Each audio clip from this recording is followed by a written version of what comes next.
Hello అందరికీ welcome back to our channel Ammu talks. So మీరు కనుక ఫస్ట్ టైం నా యూట్యూబ్ ఛానల్ చూస్తున్నట్లయితే please to subscribe to my channel and కింద subscribe చేసుకున్నాక కామెంట్ సెషన్లో మీ నేమ్ కామెంట్ చేయండి. మీరు అలా కామెంట్ చేస్తే నేను మిమ్మల్ని నా బింగో లిస్ట్కి యాడ్ చేస్తాను. సో వన్స్ మీరు ఆ లిస్ట్కి యాడ్ అయితే నేను ఫ్యూచర్లో అడిగే క్వశ్చన్స్కి మీరు ఆన్సర్స్ చెప్తే నేను మీకు కొన్ని గివ్ అవేస్ లాంటివి ఇస్తా. సో దానిలో కనుక మీరు పార్టిసిపేట్ చేయాలి అనుకుంటే ఫర్ షూర్ కింద కామెంట్ డౌన్ చేయండి మీ name and details so that నేను మిమ్మల్ని నా లిస్ట్కి యాడ్ చేస్తాను. And coming back to today's video, ఈరోజు వీడియోలో నేను ఏం చెప్పాలి అనుకుంటున్నానంటే ఇండియా నుంచి మన పేరెంట్స్ యూఎస్ఏ వచ్చేటప్పుడు మనం తీసుకోవాల్సిన జాగ్రత్తలు ఏంటి, ఎలాంటివి మనం చెక్ చేసుకోవాలి అండ్ దాని రిలేటెడ్ చెక్ లిస్ట్ గురించి డిస్కస్ చేయాలి అనుకుంటున్నా. బికాస్ ఎందుకు అంటే లాస్ట్ టైం మా ఇన్లాస్ వచ్చినప్పుడు మా పేరెంట్స్ వచ్చినప్పుడు నేను కొన్ని ఇష్యూస్ ఫేస్ చేశాను. సో అలాంటి ఇష్యూస్ మీ ఎవరు ఫేస్ చేయకూడదు అని చెప్పి ఈ వీడియో అనేది చేస్తున్నా. సో ఈ చెక్ లిస్ట్ అనేది ఫస్ట్ నుంచి స్టార్ట్ చేద్దాము. సో మెయిన్గా యూఎస్ రావడానికి కావాల్సింది యూఎస్ వీసా. సో మన వీసా ఎక్స్పైర్ అయిందా లేదా, ఎప్పుడు ఎక్స్పైర్ అయిపోతుంది అనేది ముందే చెక్ చేసుకుని పెట్టుకోండి.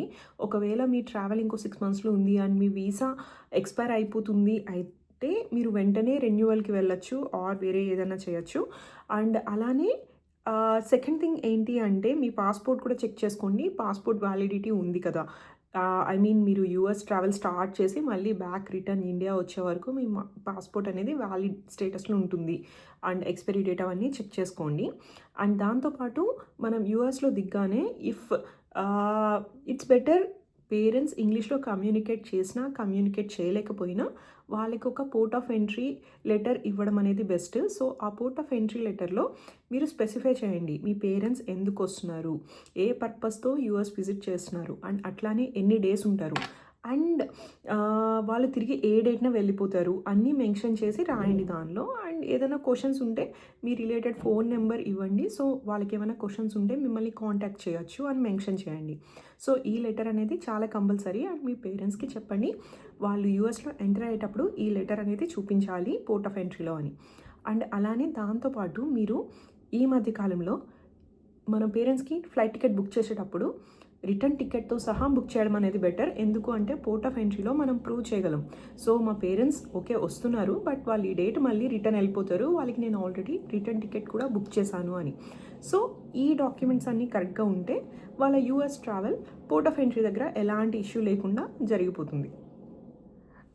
So after documents next important thing ఏంటి అంటే వాళ్ళకి ఏదైనా హెల్త్ ఇష్యూస్ ఉంటే హెల్త్ ఇన్సూరెన్స్ అనేది తీసుకోవడం అనేది చాలా ఇంపార్టెంట్. బికాజ్ ఎందుకు అంటే ఏ టైం ఎలా ఉంటుంది అనేది ఎవరూ చెప్పలేం. సో ఇక్కడ మెడికల్ చాలా ఎక్కువ ఖర్చు ఉంటుంది. సో ఇట్స్ బెటర్ మనం ఒక ట్రావెల్ ఇన్సూరెన్స్ అనేది తీసుకోవడం బెటర్.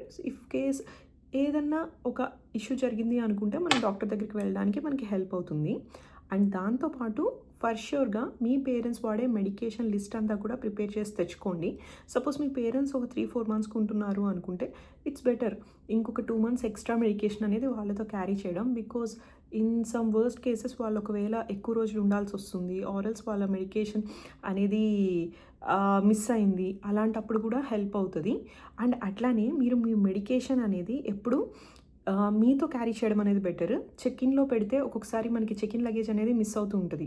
సో అలాంటి టైంలో మీ మెడికేషన్ అనేది మీతో రాదు అండ్ చాలా ఇంపార్టెంట్ అది మీతో ఉండడం అనేది. అందుకని ఇట్స్ బెటర్ మీతో మీ మెడిసిన్స్ అనేవి ఉంచుకోండి, చెక్-ఇన్ లాంటి దానిలో వేయద్దు. అండ్ అలానే ఎప్పుడన్నా మీ మెడికేషన్స్ అనేవి 2 bagsలో స్ప్లిట్ చేసుకోండి. సో ఇఫ్ ఇన్ కేస్ ఏదన్నా ఒక బ్యాగ్ మిస్ అయింది అనుకుంటే ఇంకొక బ్యాగ్ ఉంటుంది. సో సప్లిమెంటరీ మెడిసిన్స్ అండ్ ఇది అయ్యేలోపు మీరు ఇండియా నుంచి వేరేగా తెప్పించుకోవచ్చు ఇంకా ఎక్స్ట్రా మెడిసిన్స్ కావాలి అనుకుంటే.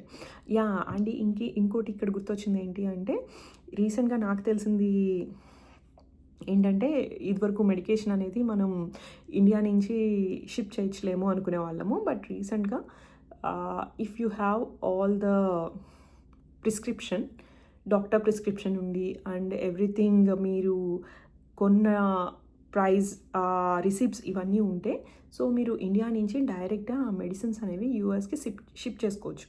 సో అలా కూడా మనం చేయొచ్చు. సో డాక్యుమెంట్స్ అయిపోయింది, నెక్స్ట్ మెడిసిన్స్ అయిపోయింది, ఇన్సూరెన్స్ అయిపోయింది. Next coming to clothing.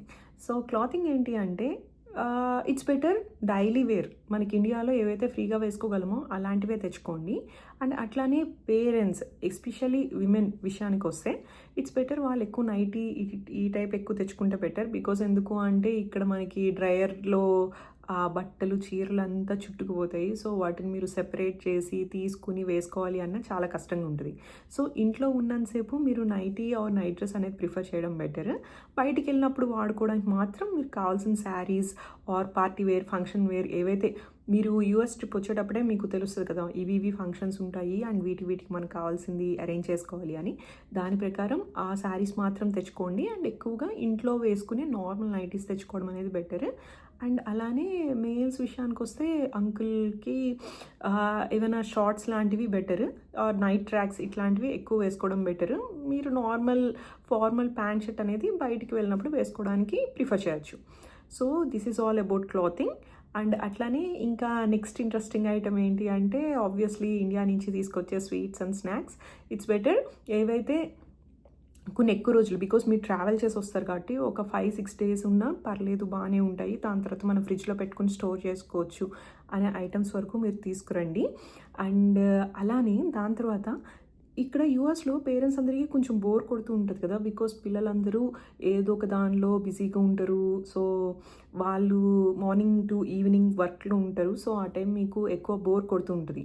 So, ఆ బోర్‌ని కొంచెం కమౌట్ చేయడానికి ఇట్స్ బెటర్ మీరు ఏమన్నా ఇండియాలో గేమ్స్ ఉంటే ఆ గేమ్స్ అన్నీ తీసుకురావడం అనేది better.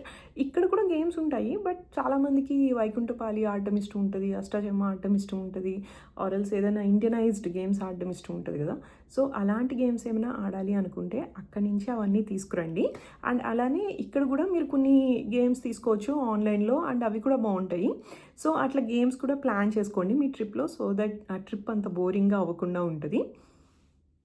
And last thing I want to share is the most important thing ఏంటి అంటే పేరెంట్స్కి ఎయిర్లైన్స్లో మనం ఫ్లైట్ బుక్ చేయడం అనేది బెటర్. సో, నన్ను అడిగితే if me parents at a stretch 14 hours కూర్చున్నా ఏం పర్లేదు కూర్చోగలం అని సిచ్యువేషన్లో ఉంటే ఇట్స్ బెటర్ మీరు air India flight ticket book చేసుకోవడం బెటర్. ఎందుకు అంటే అది ఇండియాలోనే ఫ్లైట్ స్టార్ట్ అవుతుంది అండ్ డైరెక్ట్ యూఎస్లో ఏదో ఒక పోర్ట్ ఆఫ్ ఎంట్రీ ఉన్న ఎయిర్పోర్ట్కి వచ్చేస్తుంది. కాకపోతే ఇక్కడ ఏంటి అంటే 14 అవర్స్ మీరు ఆ ఫ్లైట్‌లో అలా కూర్చొని ఉండాలి. సో, అలా కూర్చోవడం మాకేం ఇష్యూ కాదు అనుకుంటే మీరు ఎయిర్ ఇండియాలో ఫ్లైట్ బుక్ చేసుకోవచ్చు. బట్ లేదు మేము అంతసేపు కూర్చోలేము. అండ్ ఇంకొకటి ఎయిర్ ఇండియా అంటే ఏంటి అంటే ఆ ఫ్లైట్‌లో ఉన్న ఫుడ్ కూడా మనం తినడానికి ప్రిఫరబుల్‌గా ఉంటది. సో, మన ఫుడ్డే ఉంటుంది మోస్ట్‌లీ. అండ్ పేరెంట్స్‌కి అంత ఇబ్బంది ఉండదు. బట్ వేరే ఫ్లైట్స్ ఎతిహాద్ కానీ, ఎమిరేట్స్ కానీ, ఖతార్ కానీ వీటిలో ఏంటంటే ఫుడ్ అనేది అంత ఇండియనైజ్డ్‌గా ఉండదు. But that's okay. కొంచెం పర్లేదు తినడానికి. But air India is preferred compare to other airlines. But ఈ ఎయిర్లైన్స్‌లో ఇంకొక డిసడ్వాంటేజ్ ఏంటి అంటే మీరు out of India flight transfer అనేది చేయాలి. లైక్ దుబాయ్‌లో గానీ, దోహాలో గానీ అలా వేరే ఆహ్, కంట్రీలో మీరు ఫ్లైట్ చేంజ్ అవ్వాలి. సో, అది కొంచెం ఇష్యూ అవ్వచ్చు. బట్ అది మీరు ఒకవేళ ఫ్లైట్ టికెట్ బుక్ చేసేటప్పుడు వీల్ చైర్ అసిస్టెన్స్ అనేది యాడ్ చేయండి. అది యాడ్ చేస్తే మీకు ఎలాంటి ఇష్యూ లేకుండా వాళ్ళే మీ ఫ్లైట్ దగ్గర ఎక్కడైతే మీరు పేరెంట్స్ బయటకొస్తారో అక్కడే వాళ్ళు రెడీగా ఉంటారు. సో, మీ పేరెంట్స్‌ని తీసుకొని ఒకవేళ వాళ్ళు గనుక లగేజ్ ట్రాన్స్ఫర్ చేయాలి అనుకుంటే వాళ్ళే ట్రాన్స్ఫర్ చేసేసి పేరెంట్స్‌ని న్యూ ఫ్లైట్ ఎక్కడైతే ఉందో అక్కడ తీసుకొచ్చి దింపేస్తారు. సో, అది చాలా హెల్ప్ అవుతది. అది ఒకవేళ మనం గనక ఇట్స్ బెటర్ ఎయిర్ ఇండియా అయినా గానీ, ఎందులో అన్నా ఏ ఎయిర్లైన్స్‌లో అన్నా మీకు గనక వీల్ చైర్ అసిస్టెన్స్ అనేది ఉంది అంటే మన పేరెంట్స్ వచ్చేటప్పుడు అది మాత్రం ఫర్ ష్యూర్ పెట్టండి. అండ్ అలానే ఫుడ్ ఆప్షన్స్‌లో ఇండియనైజ్డ్ ఫుడ్ మెన్షన్ చేయండి. సో దట్ వాళ్ళు కొంచెం బెటర్‌గా తినే ఫుడ్ అయితే ప్రొవైడ్ చేస్తారు. ఇవండి నేను మీతో షేర్ చేసుకోవాలి అనుకున్న జాగ్రత్తలు ఆర్ లిస్ట్. సో, ఈ లిస్ట్‌ని మీరు సేవ్ చేసుకోండి. సో దట్ ఐ థింక్ ఇది మీ అందరికీ యూజ్ అయ్యే లిస్టే చెప్పానని అనుకుంటున్నాను. అండ్ నా వీడియో కనుక మీకు నచ్చినట్లయితే నా ఛానల్‌ని సబ్స్క్రైబ్ చేయండి. అండ్ అలానే నేను ముందు చెప్పినట్లు కింద కామెంట్ సెక్షన్‌లో కామెంట్ చేయండి. నేను తప్పకుండా నా బింగో లిస్ట్‌కి మీ నేమ్‌ని యాడ్ చేస్తాను. అండ్ అట్లానే నేను బింగో గేమ్ కండక్ట్ చేసినప్పుడు మిమ్మల్ని అందులో పార్టిసిపెంట్‌గా పెడతాను. And thank you so much for watching my video. This is all for today and signing off. Bye.